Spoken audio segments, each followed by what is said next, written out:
from the Roman Empire, now turning into a Christian empire. Later on, the Sasanian would be the most dangerous and threatening rival to the Eastern Roman Empire, also called the Byzantine Empire. It is during the Sasanian Empire that the Jewish Babylonian Talmud would be composed, as the empire harbored several Jewish centers of learning. The Sasanians saw the rise of Manichaeism, created by the prophet Mani. It was a religion claiming to be the final revelation, synthesizing the teaching of Zoroaster, Jesus, and Buddha. As a result, it angered the hierarchies of all the main religions of the time.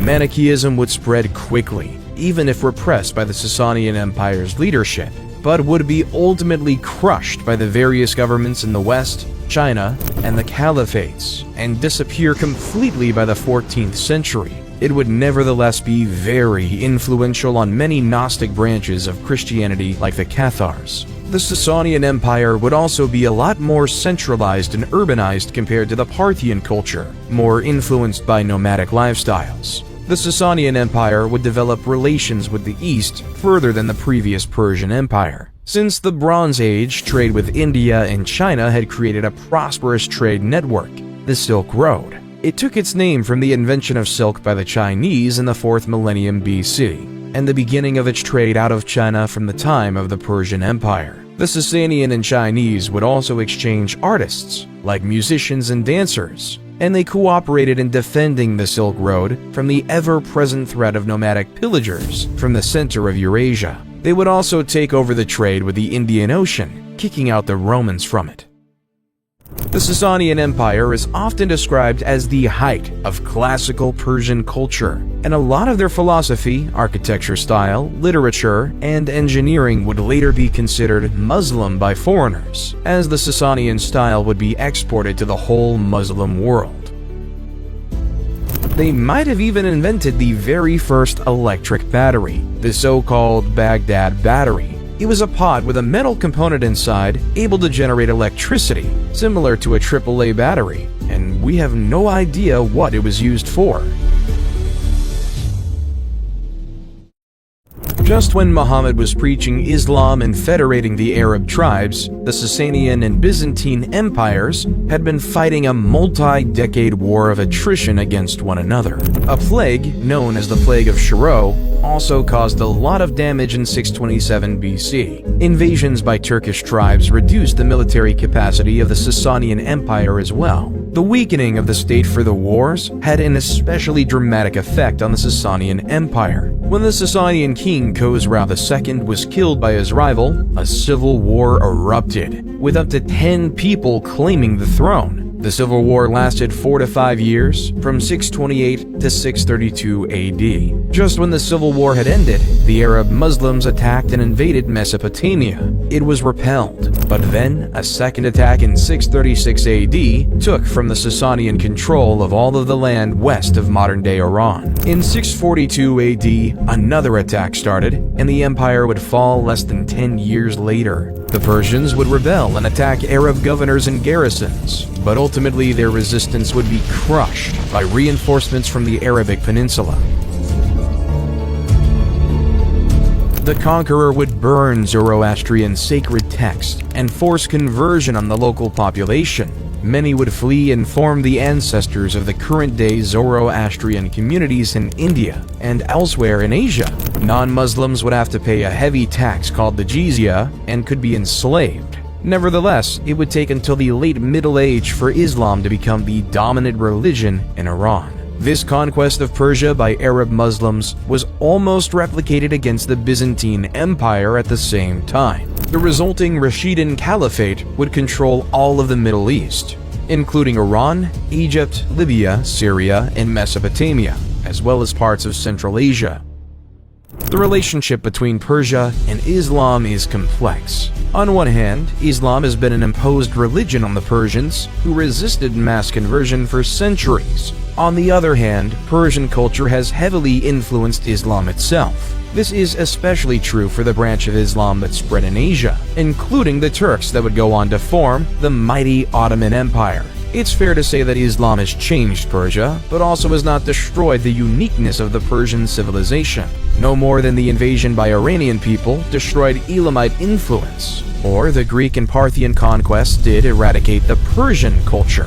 The caliphate that would take over the Rashidun Caliphate was the Umayyad Caliphate. While it was an Arab empire first, it also contained multiple elements of Persian culture as well, and drew a lot of its wealth and manpower from Persia and Mesopotamia. It also adopted the Persian administration and court protocol.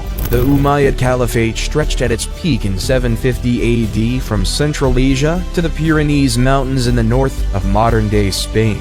The enormously overstretched Umayyad Caliphate soon started to fragment into more manageable smaller empires. This was also in part due to a split about who should succeed Muhammad. Due to the religious nature of Muhammad's empire, this split evolved into a religious split as well. Shia Muslims believe Muhammad appointed Ali, Muhammad's cousin, as his successor. Sunni Muslims believed he did not, as that Abu Bakr, appointed by a council of senior Muslims, was the rightful successor. This resulted in a bitter rivalry that is still alive to this day. Over time, this difference about political succession evolved into differences in theology and culture as well. Shia Islam would initially be most preeminent in Egypt and North Africa. Nowadays, Iran is considered the leader of the Shia world.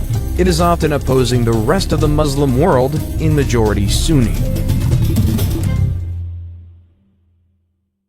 The Umayyad Caliphate would be replaced by the Abbasid Caliphate. It was formed with the help of an Iranian general, and overall would progressively integrate better the old Persian culture and administration to the Arab rulers and their religion. The Abbasid would build Baghdad in 762 AD, near the site of ancient Babylon. The city would see the building of the world's first paper mill, using Chinese-inspired technology, and become an important center of learning for the Muslim world. It would study, preserve, and copy Persian, Roman, and Greek texts. The Abbasids would also trade and exchange with the rest of the world, and contribute to the spread in the west of Asian inventions, like the sextant, the number 0, or gunpowder.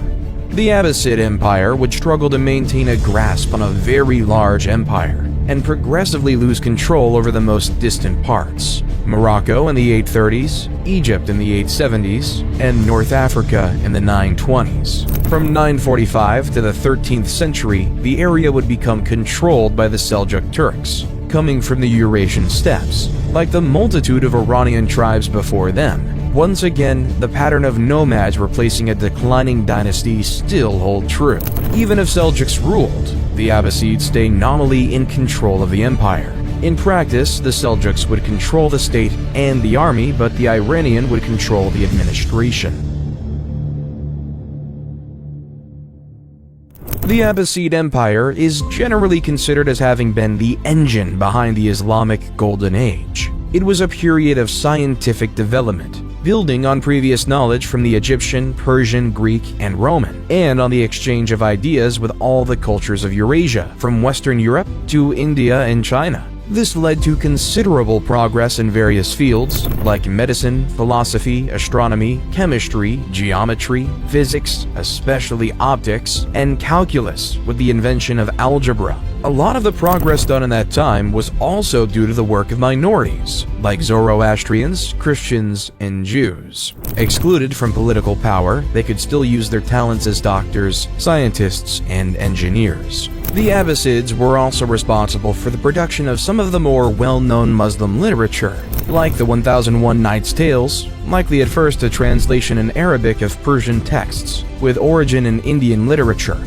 Additional folklore from Arabic, Persian, Mesopotamian, and Egyptian sources would be added to it. This is where iconic characters like Aladdin, Sinbad, or Ali Baba come from. As said before, the Seljuk rule in practice did not disrupt the daily functioning of the Abbasid Caliphate. The regular occurrence of nomads invading and replacing the previous dynasty ruling over Persia would be interrupted by the Mongol invasions. They differed from previous nomads' invasions by their scale and brutality. The Mongols would pillage and destroy most of the lands they conquered, culminating with the destruction of Baghdad in 1258. Many more cities than Baghdad were burned to the ground and their civilians slaughtered. The burning of Baghdad, the intellectual center of the Muslim Caliphate, is considered the end of the Islamic Golden Age. A considerable amount of libraries and other intellectual work, as well as mosques, were burned. Another difference between the Mongol invasion and previous nomads' invasions was the widespread destruction of Khanats. Without these hard-to-build irrigation systems, many urban centers and agricultural lands would become uninhabitable. Persia recovered a little under the Mongol Ilkhanate that restored trade and repaired some of the irrigation infrastructures. During the occupation, the majority of the Mongols would convert to Islam. They would have a preference for Sufism, a sect of Islam with a predilection for esotericism and mysticism. In many ways, it blended well with the pre-existing Mongols' animist or Buddhist beliefs. Just when Persia was starting to recover, two events would wreck the region. The first reaching Iran in 1349, which would kill ultimately 30% of the population. The second was the invasion by Timur the Lame, or Tamerlane, in 1381. Timur would be the last great nomadic conqueror, and also one of the most brutal conquerors in history. He got his nickname due to injuries to his leg and 2 missing fingers from arrow wounds suffered in his youth. His tactic was simple. He would ask for unconditional surrender and nothing else. If refused, he would kill or enslave everyone on his path, including the elderly, women, and children. His campaign might have killed as many as 17 million people, a colossal amount equivalent to 5% of the world population at the time. At the time, many believed him to be a forerunner of the apocalypse, and maybe the horseman of war. In a paradox when considering his genocidal policies, Timur was also a great patron of the arts, especially architecture and poetry. Built on murder and violence, the Timurid Empire would fail less than a century after Timur's conquests. Persia would be partially ruled successfully by other nomadic tribes onwards, from 1452 AD. The Black Sheep Turkmen, or Karakoyunlu, would be followed by the White Sheep Turkmen, or Akkoyunlu, in 1467 AD. The destruction and chaos brought by the successive Mongols' invasions had, maybe for the first time in millenniums, durably shattered the unity of Persia, including its Iranian heartland. The political disorder gave space for religious movements to grow in popularity and restore order. The most influential of them were of Shia inspiration, and the dominance of Shia Islam in Iran dates to this period. Shah Ismail was a religious leader and noble of mixed descent, with his ancestors Turkoman, Kurdish, Greek, and Georgian. In a way, this made him a perfect ruler for a land that had been conquered and assimilated so many diverse cultures into its own unique template. Similarly, the nascent Iranian-style Shia Islam would quickly integrate many Sufi orders into Shia Islam. This would increase permanently the theological difference between Iranian Shiism and Arabic Sunnism. Between 1501 and 1511, Shah Ismail would have reconstituted a Persian Empire, with familiar borders including Iran, the Caucasus, Turkmenistan, part of Afghanistan, and some control over Mesopotamia. The main struggle for the Safavid Empire would be their powerful western neighbor, the Ottoman Empire. While Iran was overrun by Timur and other nomadic tribes, the Turks had created a powerful empire in Anatolia that would succeed in the century-old goal of the Muslims' empire to conquer Constantinople. The Ottomans also controlled the Balkans, Greece, the Levant, and Egypt. At its peak, it would extend into North Africa and Ukraine and put Vienna under siege twice. Together, the Ottomans, the Safavids, and the Mughal empires would form the so-called Islamic gunpowder empires. Their expansion and armies were heavily based on the early mastery of gunpowder. They would form stable, rich, innovative, and expansionist empires. The Safavid Empire was a meritocratic society, where people might inherit the position of their father, but only if they prove worthy.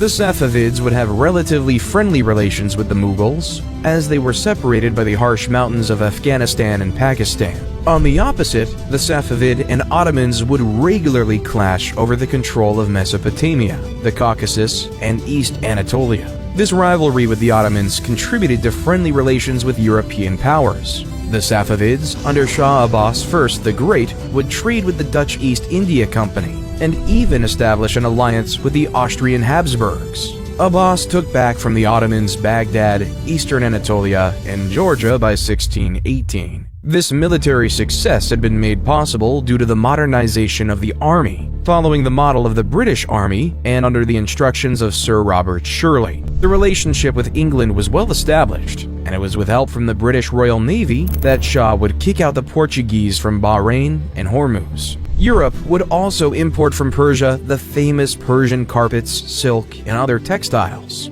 In general, living standards were equivalent to Europeans, at least for the commoners. However, Western visitors would notice fertile lands not being cultivated, blaming it on poor governance and a lack of interest in agriculture from the ruling elite. Many monuments in Iran standing to this date trace back to the Safavid period, including the several monumental and richly decorated mosques in Isfahan. Isfahan would be a center of learning.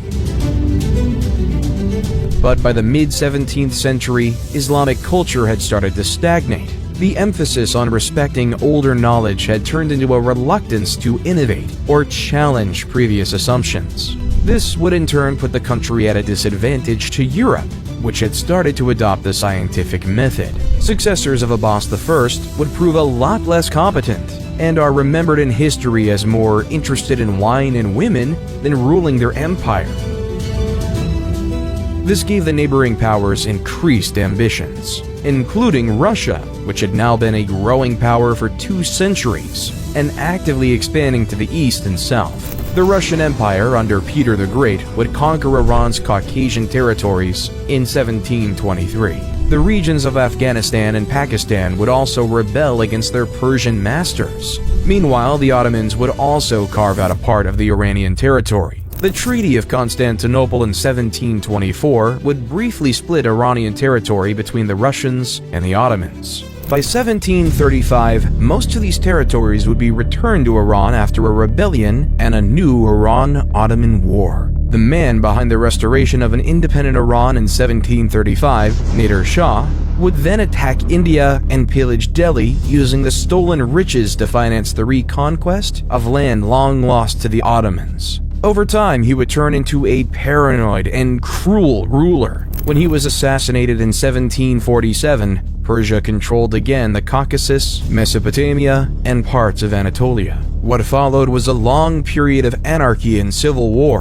The winner of the civil war, who would found the Qajar dynasty in 1796, was Aga Muhammad Khan. His reign would be marked by the goal to re-establish Iranian control over the Caucasus. Like many other countries in that period, Iran would struggle to be independent when faced with increasingly powerful, industrialized, and aggressive European colonial empires. After Aga Muhammad Khan, Iran would permanently lose control over the region to Russia in the 2 Russo-Persian Wars of 1804 to 1813 and 1826 to 1828. And this was despite Russia fighting a very destructive war against Napoleon at the same time. Many Caucasian Muslims would refuse to live under Orthodox Russian rule and migrate to Iran. Later on, the ruling elite would essentially sell the country to foreign power influence, especially bidding Russia and England against each other. England, the colonial ruler of India, was increasingly on a collision course with Russia over the division of Central Asia and Persia. Several revolutions from 1905 to 1911 would weaken the rule of the Shah and increase demands for democratization.